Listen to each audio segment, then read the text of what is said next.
সুন্নাত শুধু নয় মাজলুম সহায়ক, সুন্নাত ওহুদে জালিমের প্রতিরোধ।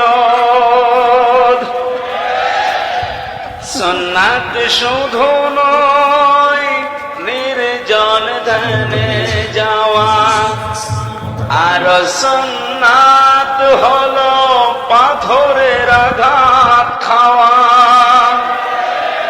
মহাব্বতে তার সুদিনের সাথী তুমি, দুর্দিনেও তার পাশে থাকো কি?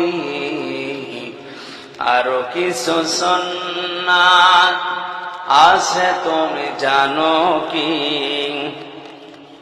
জানলেও জীবনে কখনো তা